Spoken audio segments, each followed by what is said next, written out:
I remember the time when I associated sex with being loved and being accepted. I would really like to talk about it. Loving me unconditionally. Hello, my freedom walkers. I would like to welcome you to Loving Me Unconditionally. And today I want to talk about a little sensitive topic here. Well, very sensitive is the time that I associated giving up my body sexually as an exchange for love and of also of acceptance. And the of course I'm going to kind of just talk about a little bit about what happened to me. For those who don't know, I was molested as a child, very young child, in elementary school, maybe around 6 or 7-ish years old. Um, and I remember having that feeling of guilt and shame from going to like church meetings or whatever the case may be, and not at a young age being able to know the difference between uh, whether what I did or experienced was fornication, whether it was a sin. I lived in a lot of dogma in that area, and also the guilt of it happening to me or allowing it to happen as a child, right? And basically keeping it to myself most of my life. And also feeling like that I shouldn't share it because I'll bring shame upon the family, upon my mom. And it would be more hurtful that I conceal it and keep it to myself. And nobody would have anything to be ashamed of concerning me. The only one that would embody this shame would just be me, right? There's a lot to kind of process as a 6-year-old child, but that's how I basically maneuvered through life. So it was almost like an exchange for my body, for uh, sex, to feeling that I'm making somebody else happy because I already had low self-esteem, already had low self-worth, already felt like I wasn't enough.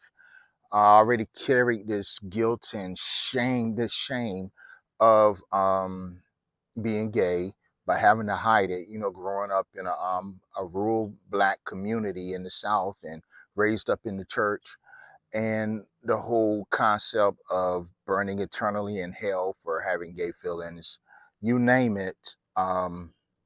That's all the tussles and the fights and the struggles um, that I had throughout my life, and it definitely fucked and screwed with me mentally. And I had to deal with it for 4 decades of my life until like recently, these past couple of years. So, with just that brief history, if you want to know more about that, go back to my 30-day challenge. And it's in one of my videos. I have a whole video talking about my childhood sexual abuse and molestation and the guilt and shame that came with it. I can't remember which day it was, but just go through the videos, the playlist of the 30-day challenge, and you'll see it right there. It's the actual title. But anyways, I wanted to talk about one scenario, just one situation. I have a few, but I did grow up in the church. I remember being in a house of prayer type house situation, and then going being a missionary Baptist, which was kind of the family church on my grandma's side of the family. And I remember transitioning as a teenager to a holiness Pentecostal church, and then later on to more like a interdenominational, non-denominational type church. And I'm telling you that I carried this throughout my entire life. This feeling of this guilt and shame, this feeling of not being a true, real black man. Um, so I was wounded. I was broken pieces. And I remember one incident because I remember there being going to all of these churches and revivals. There have been prophets, and there's been laying of hands, speaking of tongues, running around, dancing, shouting, um, just all of these things. And a lot of faggot this, fire and brimstone type atmosphere. So there was this incident where I had this preacher or somebody who was much older than me. I was late teenage years, somewhere around that time. And there was like these older preachers and prophets, you name it, that I looked up to. And it felt good, like that they actually paid me attention, told me that I was gifted, I was talented, that God had a blessing for me, that God had his hands on my life, you name it. So I was in this situation where I really, really looked up to somebody. It was absolutely zero thing, anything sexually. It was a male prophet, preacher, um, pastor, you name it. And I just adored them. I was like looked up to them, like, oh man, here's a like a black male role model who's like really doing things. People look up to them. I respect them wholeheartedly. There's a gift or of God in them, this charisma that they possess or have, that actually helps people, brings healing to their lives, that makes them better. And most importantly, God speaks directly through them. So I was in this situation. We were one on one. I forgot whether I drove them to a service or whatever the case may be, and it was late. So I stayed later that night, and they were in this still prophetic mode or realm or whatever the case may be. And they began prophesying to me. This person, he began prophesying to me and telling me things about my life, telling me God had his hand on me, that blessings were coming my way, that, just all of these things, because I felt like shit already at this point in my life. And I think I was just an easy target because I had low self-esteem, had low self-worth. I was a people pleaser, and I didn't want to feel unloved. I didn't want to feel like that I didn't matter, and it felt good for once in my life that someone believed in me, and that they loved me, and they wanted the best for my life, and they believed that I was actually able to be somebody special in this world. So he began to like prophesy to me. I was, of course, I started crying, speaking in tongues, all this stuff. And he began to like rub my head, like it's gonna be okay, it's gonna be okay. He started praying for me, and then in just a little bit, just started putting his hand on my chest, praying for me and prophesying. And then his hand started going down further while he was prophesying to me. And I felt uncomfortable, and I kind of jerked a little bit. But at the same time, I was like, oh my gosh, this person really cares about me. This person loves me. This person, I mixed it up, and of course, I was aroused as well, but I was extremely in a depressive, dark place in my life. And one thing led to another, and I felt like that. Oh my gosh, I found somebody who cared about me. So automatically, I started associating sex with love and acceptance, and not looking at the big picture in the moment. So I was preyed upon. Not saying that I'm just like this victim, you know, but I was in a dark, weak point in my life. And after the sex, after everything happened, um, the person shifted and changed. Now, like when we're in public around other people, it was like dogging me out and laughing at me and joking on me and picking on me like everybody else did in my childhood. Calling me all of these names and just treating me so horribly, um, around other people, just instantly. And and it made me feel like shit. It made me feel like untrust, unworthy. It kind of goaded me in, to now that I just wanted to, like, know what I did wrong. Like, why don't you love me now? Why are you treating me like this around everybody else? And I asked that question. We got in private, and of course, it happened all over again. And I was like, and it really, fucked up my psyche. It really messed me up, a lot, because I felt like I gave up my body. I trusted somebody, and I didn't know that all along I was just being like almost like preyed upon, like PREYED, not prey, but like somebody saw my weaknesses, and they saw that this was a good chance for them to get a sexual rise out of me. And I was still basically kind of a kid. I was a teenager, and they were full adult. Um,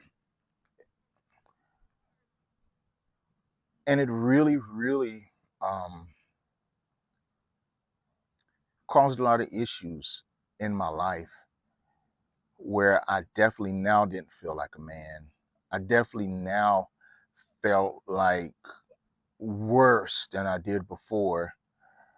Um, I felt now that I started like feeling guilty, and I started feeling shame, and I started feeling like, that I was just a horrible, horrible human being on my way to hell, you name it, and that nobody in life would ever really, who would love me. I'm just damaged goods. I've Even as a child, I was told to hush about what happened, or I would bring shame upon the family. And now we're talking maybe about 10 years later, something like that happening again. And it made me feel like scum of the earth. But I wanted, to feel loved. And I associated, because I was really good at sex, just, uh, I associated sex, or being good at sex, or making somebody else happy, with love. So making somebody happy through sexual acts was my gift, to whoever it was. And maybe they'll love me because I found something I'm actually good at. And I know it sounds weird. I know to some it may sound pathetic, but it's my life, and it's my journey, and it's my experience, and it's what I've been through, and what I've learned, or what I've realized is that, people, if you're not careful, will prey upon your vulnerabilities just to make themselves feel better. People will try to use you to hurt you or to bring you down. But what I also realized is that I deserve true love. And I never loved myself for just being my authentic self.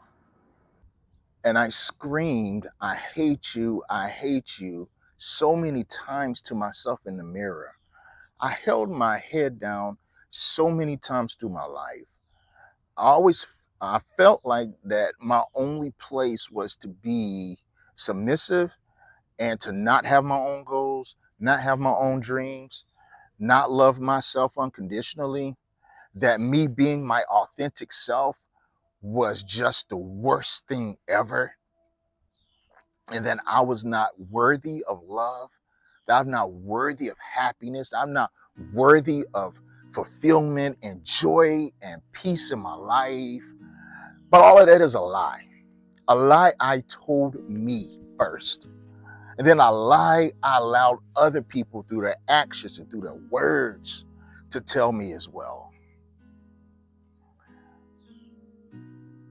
I now don't and I refuse to ever go to that place again in my life. And I've been there a few times through my life, and I know it stems all the way back from the molestation. I know it stems back from the childhood trauma. I know it stems back from the church trauma. But now I know. And I've decided that I will not ever waddle in my past issues ever again. I have decided that I want fullness of life. I want fullness of joy. I want this fullness of peace and happiness. And whatever it takes to protect me and to love me, I will do. I have decided to love myself unconditionally. Of course, I've faltered. Of course, I've had issues. Of course, I've had challenges. And what I understand now is that everybody has. Everybody has. And I can't allow people, whether family, whether so-called friends, whether associates, whether colleagues, coworkers, whoever it may be, people watching this channel, I cannot allow any more in my life for people to degrade me or to not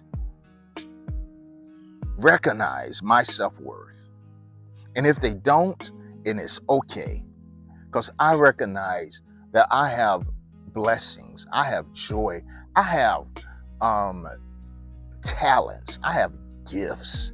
My soul is so pure and beautiful. I have the right to be happy. I have the right to make my own choices and my own decisions in life. I'm coming upon being 50 years old this year. And there's some things from my past that I cannot take with me. There's some hurts and pains. This is one of them that I refuse to take with me. So what? These things have happened. I cannot change it. I've got to move forward to the next level in life. So what? It did trigger suicidal thoughts throughout my life. It triggered low self-esteem. It triggered me holding my head down. It triggered me being a people pleaser. All the way from the childhood molestation and some other sexual experiences that I had in my life, in which someone who I looked up to, even an employee or employer of a company, somebody in a high-ranking supervisor position, and I associated that, them telling me I'm worthy, I'm good enough, I'm blah, blah, blah, blah. And I didn't want to lose that. I didn't want to lose that love. I didn't want to lose that perception of love towards me, because I was missing it in my life, because I didn't love myself and they saw it.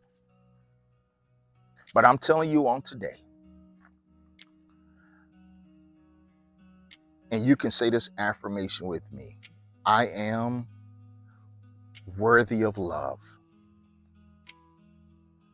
I am whole again.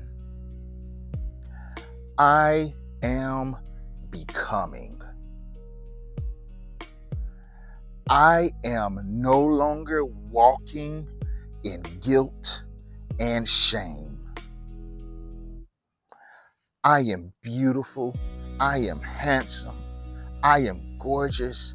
I am worthy of respect. And today I smile, not because of the situations that happen, but because I am strong enough and I am still here, baby. I am still here. I am still here to make beautiful and wonderful decisions for myself. I no longer have to think that I should take my life and end it all. I no longer have to hold on to grudges or to unforgiveness. I no longer have to be in a place of doubt and of lack and of low self-esteem. I am enough. And I'm going to love myself unconditionally. If I can do it, you can too. Loving me unconditionally. This is J Love. Like, subscribe, follow me on this journey. I'm telling you, if I can make it, you can too. And I love you. And there's nothing you can do about it. Have a wonderful, beautiful day. Goodbye. Loving me unconditionally, loving me unconditionally. Through the fire, through the storm, I found the truth inside of me. Loving me unconditionally, loving me unconditionally. No more shame, no more fear, I'm exactly who I'm meant to be.